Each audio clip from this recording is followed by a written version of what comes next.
പുതിയൊരു വീഡിയോയിലേക്ക് സ്വാഗതം. എന്തൊക്കെയുണ്ട് വിശേഷം? എല്ലാവർക്കും സുഖം തന്നെയല്ലേ? സോ ഇന്ന് നമ്മൾ തയ്യാറാക്കാൻ പോകുന്നത് ഒരു അടയാണ്, അതായത് ഒഴിച്ചട എന്നാണ് ഇതിൻ്റെ പേര്. ഇത് നമ്മൾ സാധാരണ അട തന്നെ, പക്ഷെ ഇതിൻ്റെ ഒരു മേക്കിങ്ങിൽ ഒരു വ്യത്യാസം ഉണ്ടെന്ന് മാത്രം. അതായത് സാധാരണ നമ്മൾ അട ഉണ്ടാക്കുമ്പോൾ മാവ് കുഴച്ചിട്ടാണ് ഉണ്ടാക്കുക, അല്ലേ? കുഴച്ച് കൈകൊണ്ട് ഇലയിൽ പരത്തിയിട്ടാണ് ഉണ്ടാക്കുക. ഇതെന്ന് പറയുന്നത് ഒഴിച്ചട. ഒഴിച്ചട എന്ന് പറഞ്ഞാൽ നമ്മൾ മാവ് ഒരു ബാറ്റർ ആക്കിയിട്ടാണ് നമ്മൾ എന്താ പറയുക, ഇത്തിരി ചെറിയൊരു ലൂസ് കൺസിസ്റ്റൻസിയിലാക്കിയിട്ട് നമ്മൾ വാഴയിലയിൽ ഇങ്ങനെ പരത്തി എടുക്കുന്നതാണ് സംഭവം. അത് നിങ്ങൾക്ക് കാണുമ്പോൾ മനസ്സിലാവും. അപ്പോൾ അതാണ് എൻ്റെ വ്യത്യാസം. അതായത് മാവിൻ്റേതായ ആ ഒരു നമ്മൾ മേക്കിങ്ങിൽ ഉണ്ടാക്കുന്നൊരു വ്യത്യാസം. സാധാരണ എല്ലായിടയിൽ നമ്മൾ മാവ് കുഴച്ചിട്ട് ഉണ്ടാക്കുന്നതിന് പകരം നമ്മൾ ഈ ഒഴിച്ചടയിൽ മാവ് ചെറിയതായിട്ട് ബാറ്ററായിട്ട് ഉണ്ടാക്കും. That's all. ഓക്കെ, അപ്പോൾ നമുക്ക് എന്തായാലും സ്റ്റാർട്ട് ചെയ്യാം. അപ്പോൾ നമ്മൾ ചെയ്ത് കാണുമ്പോൾ ഞങ്ങൾക്കത് മനസ്സിലാവും എങ്ങനെയാണെന്നുള്ളത്. ഓക്കെ, അപ്പോൾ അതിനായിട്ട് ഫസ്റ്റ് നമുക്കൊരു ബൗൾ എടുക്കാം. ഇനി ഇതിലേക്ക് ഞാനൊരു ചെറിയ ക്വാണ്ടിറ്റി ആയിട്ടോ കാണിക്കുന്നത്. ഇതിലേക്കൊരു 1/2 കപ്പ് അരിപ്പൊടി, വറുത്ത അരിപ്പൊടിയാണ്. അപ്പോൾ ഞാനൊരു നമ്മൾ ഇന്ന് ഈ ഇടിയപ്പത്തിനുള്ളൊക്കെ പൊടി എടുക്കാം. അപ്പോൾ വറുത്ത അരിപ്പൊടി ഒരു 1/2 കപ്പ് ഇതിലേക്ക് ചേർത്ത് കൊടുത്തിട്ടുണ്ട്. ഇനി ഇതിലേക്ക് വെള്ളം ഒഴിച്ച് അതാവശ്യത്തിനുള്ള ഉപ്പൊക്കെ ചേർക്കണം കേട്ടോ. ഞാൻ പറയാം. ഉപ്പും നെയ്യും ഒക്കെ ചേർത്തിട്ടാണ് നമ്മൾ തയ്യാറാക്കുക. സാധാരണ നമ്മൾ മാവ് ഉണ്ടാക്കുമ്പോൾ അങ്ങനെയല്ലേ. അപ്പോൾ പക്ഷേ ഇതിൻ്റെ വ്യത്യാസം ആ ഒരു കൺസിസ്റ്റൻസിയിൽ മാത്രമേ വ്യത്യാസം വരുന്നുള്ളൂ. ഓക്കെ, അപ്പോൾ എന്തായാലും നമുക്ക് ലേശം ഉപ്പ് ചേർത്ത് കൊടുക്കാം. കുറച്ച് ഉപ്പ് ചേർക്കാം. ഇനി ഇതിലേക്ക് കുറച്ച് നെയ്യ്, അത് ഉരുക്കിയതോ ഉരുക്കാത്തതോ ആയാലും കുഴപ്പമില്ല, കുറച്ച് മതി. ലേശം നെയ്യ് നമുക്ക് ഇതിലേക്ക് ചേർക്കാം.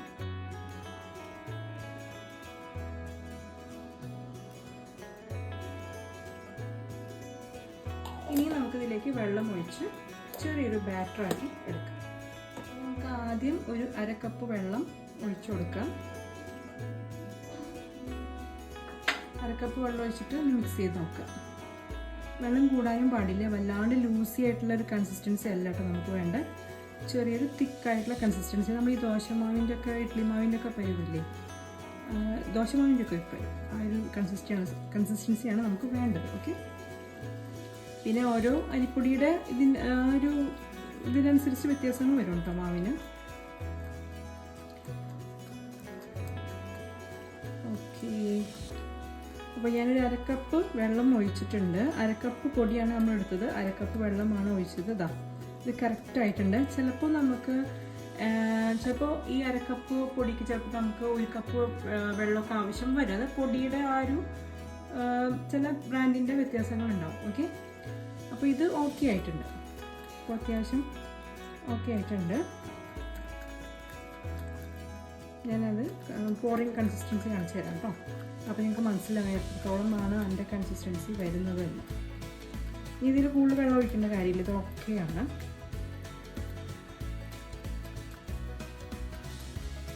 സോ ഗൈസ്, ഇതാണ് നമ്മുടെ കൺസിസ്റ്റൻസി. കണ്ടോ, ചെറിയ തിക്കായിട്ടുള്ള ഒരു കൺസിസ്റ്റൻസിയാണ്. ഞാൻ കുറച്ചുകൂടി പൊടി ചേർത്തിട്ടുണ്ട്, കാരണം കുറച്ച് വെള്ളം എനിക്ക് കൂടുതലായിരുന്നു. ബിക്കോസ് സാധാരണ പൊടിയുടെ ആ ഒരു ഇതിൻ്റെ എന്താ പറയുക, ചില ബ്രാൻഡിൻ്റെ വ്യത്യാസങ്ങൾ കൊണ്ട് വെള്ളത്തിൻ്റെ അളവുകൾ കൂടാനോ കുറയാനോ ചാൻസ് ഉണ്ട്. അപ്പോൾ എനിക്കെന്ന് പറയുന്നത് 1/2 കപ്പ് പൊടിക്ക് 1/2 കപ്പ് വെള്ളം ചേർത്തപ്പോൾ കുറച്ച് ലൂസി, ചെറുതായിട്ട് ലൂസി കൺസിസ്റ്റൻസി ആയിരുന്നു. ഞാൻ ലേശം ഒരു ടേബിൾ സ്പൂൺ പൊടി ഇട്ടപ്പോൾ, സ്പൂൺ വേണ്ട, ഒരു 1-2 ടീസ്പൂൺ പൊടി ഇട്ടപ്പോൾ തന്നെ ഈ ഒരു കൺസിസ്റ്റൻസി ആക്കിയിട്ടുണ്ട്. അപ്പോൾ അത് പൊടിയുടെ ആ ഒരു വ്യത്യാസങ്ങളുണ്ടായിരിക്കും. ഓക്കെ, ചിലപ്പോൾ നമ്മൾ 1/2 കപ്പ് എടുക്കുമ്പോൾ ഈ പറഞ്ഞ പോലെ 1/2 കപ്പ് വെള്ളത്തിൽ നിൽക്കില്ല. ചിലപ്പോൾ 1 കപ്പ് 1/4 കപ്പ് അല്ലെങ്കിൽ 1 കപ്പ് വെള്ളം ചിലപ്പോൾ വേണ്ടി വരാം. അതൊക്കെ ഓരോ പൊടിയുടെ ഇതിൽ ഡിപ്പെൻഡ് അനുസരിച്ച്, അതിൻ്റെ ആ ഒരു ബ്രാൻഡിൻ്റെ ഇത് അനുസരിച്ചിരിക്കും. ഓക്കെ, അപ്പോൾ അത് നിങ്ങൾ നോക്കുക. എന്തായാലും നമുക്കിൻ്റെ കൺസിസ്റ്റൻസി കറക്റ്റ് ആവുക എന്നുള്ളതാണ് പ്രധാനം. വല്ലാണ്ട് ലൂസി ആവരുത്. ഈ ചെറിയൊരു തിക്കായിട്ടുള്ള ഈ ഒരു കൺസിസ്റ്റൻസി ഉണ്ടാവും. ഒരു ദോശമാവിൻ്റെ ഒക്കെ ഒരു പരുവത്തിൽ ഈ ഒരു കൺസിസ്റ്റൻസി ആക്കി എടുക്കുക എന്നതാണ് പ്രധാനം. ഓക്കെ, നമ്മളിപ്പോൾ വാഴയിലയിൽ നമ്മളിത് മാവ് കോരി ഒഴിച്ച് പരത്തിയെടുക്കും. ദോശയ്ക്കൊക്കെ പരത്തുന്ന പോലെ പരത്തിയെടുക്കും. അപ്പോൾ പരത്തിയെടുക്കുമ്പോൾ ഇതിങ്ങനെ വല്ലാണ്ട് ഇങ്ങനെ എന്താ പറയുക, ഒലിച്ച് പോകുന്ന രീതിയിലാവരുതെന്ന് മാത്രം. മനസ്സിലായില്ലേ? അപ്പോൾ ആ രീതിയിൽ.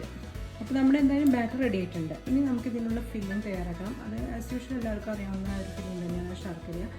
പിന്നെ നാളികേരമാണ് ഞാനിവിടെ എടുക്കുന്നുള്ളൂ. പിന്നെ നമുക്ക് വേണമെങ്കിൽ പഴം എടുക്കാം, അവലെടുക്കാം, അതൊക്കെ ഓരോരുത്തരുടെ താല്പര്യമനുസരിച്ച്. ഓക്കെ, അപ്പോൾ ഓൾറെഡി ഞാൻ ശർക്കര ഉരുക്കി വെച്ചിട്ടുണ്ട് കേട്ടോ. പിന്നെ നമ്മളത് നാളികേരം ചേർത്ത് നമ്മളതൊന്ന് എന്താ പറയുക ഡ്രൈ ആക്കി എടുക്കുകയാണ് ചെയ്യുന്നത്. ഓക്കെ, നമുക്ക് ശർക്കര ഉരുക്കി നാളികേരം ഫില്ലിങ് റെഡിയാക്കാം. അതാണ് എൻ്റെ പരിപാടി. അപ്പോൾ അതിനായിട്ട് ഫ്ലെയിം ഓണാക്കി ഒരു പാൻ വയ്ക്കുക.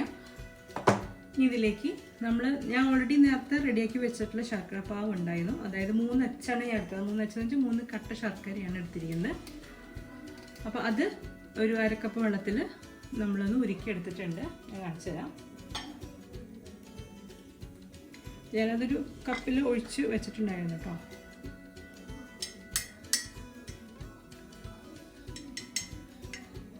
ഞാനിപ്പോൾ ഇതിലേക്ക് ഒഴിക്കാൻ പോവാണേ.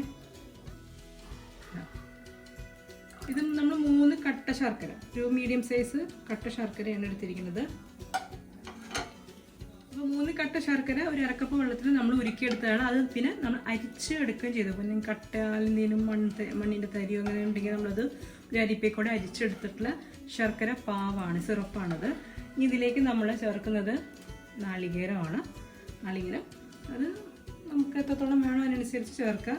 ഞാനിപ്പോൾ ഒരു കുറച്ച് നാളികേരം ചെറുകിയതിലേക്ക് ചേർക്കാണ്.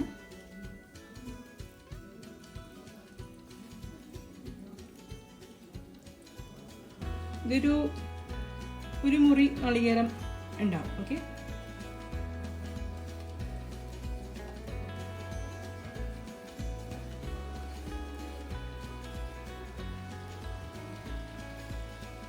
ഇനി ഈ നാളികേരവും ശർക്കരയും കൂടി എന്താവണം, നമ്മളൊന്ന് ഡ്രൈ ആക്കി എടുക്കണം. ആ ഒരു വെള്ളത്തിൻ്റെ അംശമൊക്കെ മാറി നമ്മൾ ഡ്രൈ ആക്കണം. കാരണം ഇടയിൽ വെക്കുമ്പോൾ ഫില്ലിംഗ് ആയിട്ട് വെക്കുമ്പോൾ ഇതിൽ നിന്ന് വെള്ളം ഇങ്ങനെ ഇറങ്ങി വരരുത്. അപ്പോൾ അതിനായിട്ട് ഡ്രൈ ആക്കി എടുക്കുക.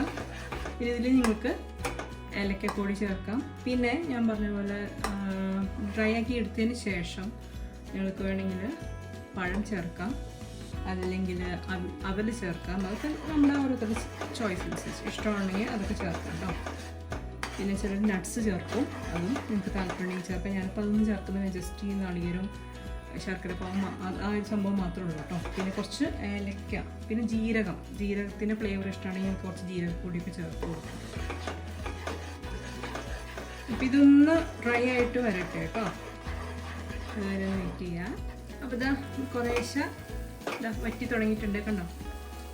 ഇനി നമുക്കിതിലേക്ക് കുറച്ച് ഏലക്കപ്പൊടി ചേർത്ത് കൊടുക്കാം. ഇത് നല്ല ഫ്ലേവറിന് വേണ്ടിയിട്ടാണ്. നമുക്കതൊരു ചെറിയ സ്പൂൺ ഏലക്കപ്പൊടി ചേർത്ത് കൊടുക്കാം.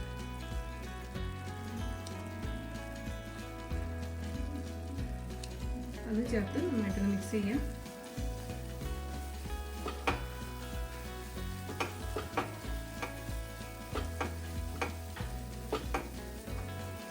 അങ്ങനെ നമ്മുടെ ഫില്ലിങ് റെഡി ആയിട്ടുണ്ട്. കണ്ടില്ലേ, നാളികേരം ശർക്കരപ്പാവും പിന്നെ കുറച്ച് ഏലക്കപ്പൊടിയാണ് നമ്മൾ ചേർത്ത്. വേണമെങ്കിൽ നിങ്ങൾക്ക് ലേശം നെയ്യ് ചേർക്കാം. ആ ഒരു ഫ്ലേവർ എന്താ വെച്ചാൽ കുറച്ചുകൂടി ടേസ്റ്റ് ഉണ്ടാവും. നമ്മൾ ഭാവിയിൽ കുറച്ച് ചേർത്തിട്ടുണ്ട്. ഇതിൽ നമുക്ക് കുറച്ച് നെയ്യ് ചേർത്തിട്ട് മിക്സ് ആക്കാം, കുഴപ്പമൊന്നുമില്ല. അതൊരു ടേസ്റ്റാണ് ഉണ്ടാവുക. താല്പര്യം ഉണ്ടെങ്കിൽ ചേർത്താൽ മതി, കുഴപ്പമൊന്നുമില്ല. അതുകൂടി ചേർത്തിട്ട് നന്നായിട്ട് മിക്സ് ചെയ്യാം. അപ്പോൾ നമ്മുടെ മിക്സ് റെഡി ആയിട്ടുണ്ട്. ഇനി നമുക്ക് അട ഉണ്ടാക്കാനുള്ള കാര്യങ്ങൾ നോക്കാം. ഫ്ലെയിം ഓഫ് ചെയ്യാം കേട്ടോ. ഒന്ന് ചൂടാറട്ടെ, അതിന് ശേഷം നമുക്ക് ഫില്ലിംഗ് ഒക്കെ വെച്ച് അട തയ്യാറാക്കാം. ഓക്കെ, സോ ഗൈസ്, അപ്പോൾ നമുക്ക് അട തയ്യാറാക്കാനുള്ള കാര്യങ്ങൾ നോക്കാം. ഒഴിച്ചട. ഓക്കെ, അപ്പോൾ അതിനായിട്ട് ഞാനിവിടെ ഒരു വാട്ടിയ ഇല എടുത്തിട്ടുണ്ട് കണ്ടോ. ഇനി ഇതിലേക്ക് നമ്മൾ മാവ് കോരി ഒഴിക്കുകയാണ് ചെയ്യുന്നത്. അപ്പോൾ കുറച്ച് വീതിയുള്ള ഇല എടുക്കാം. ഇത്തിരി വലിയ ഇല എടുക്കാനായിട്ട് നോക്കാം, കുറച്ച് വീതിയുള്ള ടൈപ്പ്. ഓക്കെ, എന്നിട്ട് നമുക്ക് മാവ് ഒഴിച്ചു കൊടുക്കാം. ഞാനിതിലേക്ക് ചേർത്തിട്ട്, അതായത് മാവിലേക്ക് ചേർത്തിട്ടുള്ള വെള്ളം എന്ന് പറയുന്നത് നോർമൽ വാട്ടറാണ്.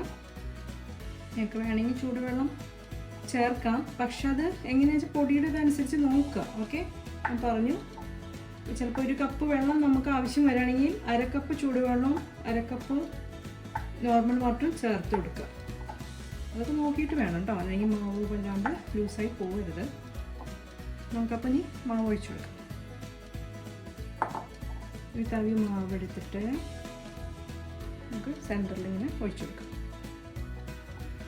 ഇത് ജസ്റ്റ് ഒന്ന് പരത്താം. നമുക്ക് എത്രത്തോളം വേണം അനുസരിച്ച് ചേർക്കാം.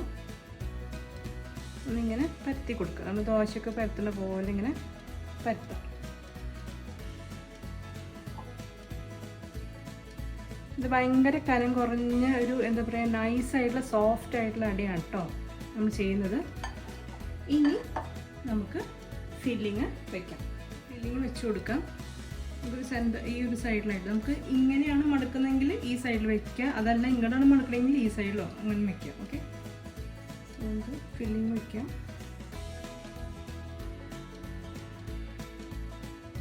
എത്രത്തോളം വേണോ അതിനനുസരിച്ച് ചേർത്ത് കൊടുക്കാം കേട്ടോ.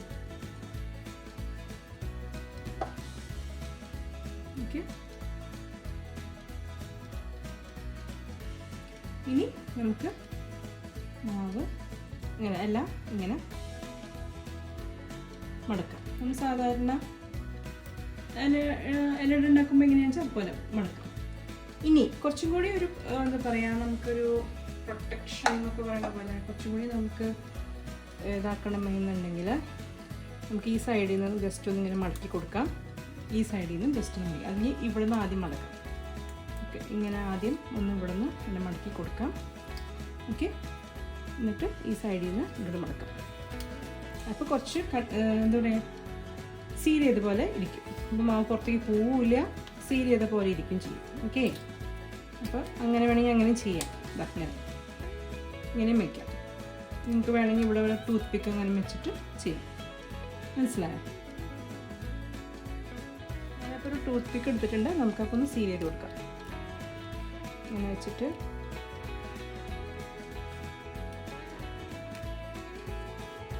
ഓക്കെ, ഈ ഭാഗം സീലായി. ഈ ഒരു ടൂത്ത് പിക്ക് എടുത്തിട്ട്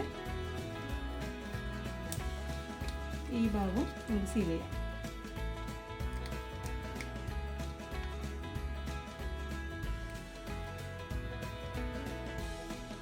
കുത്തി കൊടുത്തിട്ട് കാണുന്നില്ലേ, ജസ്റ്റ് ഇതിൽ കൂടെ അങ്ങനെ എടുക്കാം. അപ്പം ഇത് സീൽഡായി. ഓക്കെ, എന്നിട്ട് ആവിയിൽ വേവിച്ചെടുക്കുകയാണ് ചെയ്യുന്നത്. അപ്പോൾ നിങ്ങളെന്തായാലും ട്രൈ ചെയ്യുക. അപ്പോൾ മനസ്സിലായില്ലേ, നമ്മൾ ഇതിൻ്റെ ഒരു വ്യത്യാസം എന്ന് പറയുന്നത് ആ മാവിൻ്റെ കൺസിസ്റ്റൻസിയുടെ ഒരു ഇത് മാത്രമേ ഉള്ളൂ. ബാക്കിയൊക്കെ നമ്മൾ ആവിയിൽ വേവിച്ചെടുക്കുക അത്രേ ഉള്ളൂ കേട്ടോ. അപ്പോൾ ഇനി ബാക്കിയുള്ളതൊക്കെ ഞാൻ ഇതുപോലെ തന്നെ തയ്യാറാക്കട്ടെ. അതിന് ശേഷം നിങ്ങൾക്ക് കാണിച്ചു തരാം. ഇതിൽ ഒന്നില്ലെങ്കിൽ നിങ്ങൾക്ക് കുറച്ച് വെളിച്ചെണ്ണ അല്ലെങ്കിൽ നെയ്യോ ജസ്റ്റ് ഒന്ന് ഇലയിൽ ഒന്ന് തടവി കൊടുക്കാം കേട്ടോ. അപ്പോൾ എന്താണെന്ന് വെച്ചാൽ നമുക്ക് ഈ വേവിച്ചെടുക്കുമ്പോൾ പെട്ടെന്ന് കിട്ടും. നെയ്യ് അല്ലെങ്കിൽ വെളിച്ചെണ്ണ ഏതായാലും കുഴപ്പമൊന്നുമില്ല.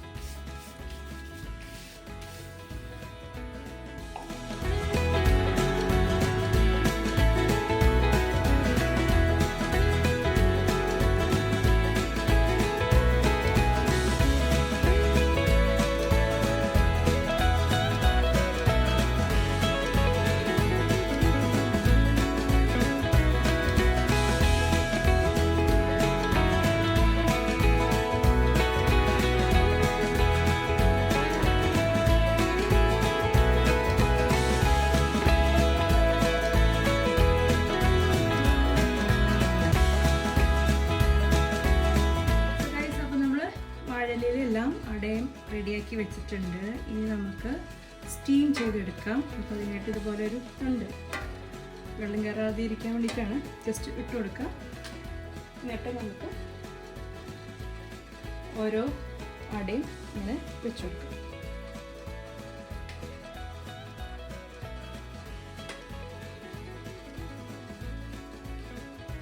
നമുക്കിത് മീതെ വയ്ക്കാം.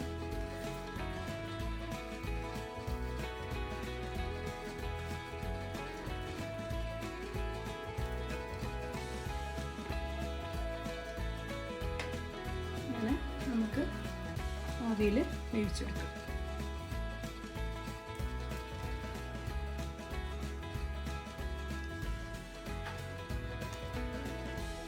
ഓക്കെ,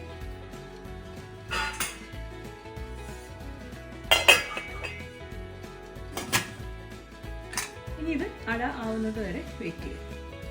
സോ ഗൈസ്, അങ്ങനെ നമ്മുടെ അട ഇവിടെ റെഡി ആയിട്ടുണ്ടോ നോക്കാം. നല്ല ചൂടാണ്.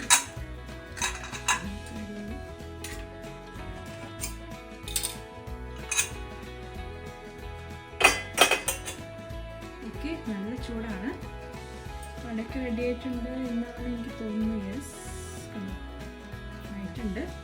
ഒന്ന് ചൂടാറട്ടെ, അതിന് ശേഷം ഞാൻ കാണിച്ചു തരാം കേട്ടോ. ഗൈസ്, അപ്പോൾ നമുക്ക് നോക്കാം. നമ്മുടെ ഇലയുടെ ചൂട് മാറിയിട്ടില്ല, എന്നാലും നിങ്ങൾക്ക് കാണിച്ചു തരാം.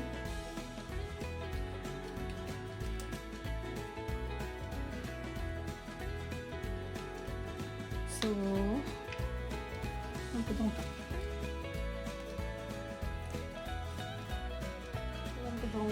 ഇത് പതുക്കെ ഇങ്ങനെ എടുക്കണേ, അല്ലെങ്കിൽ ചിലപ്പോൾ കയ്യിൽ പെടാൻ ചാൻസ് ഉണ്ട്.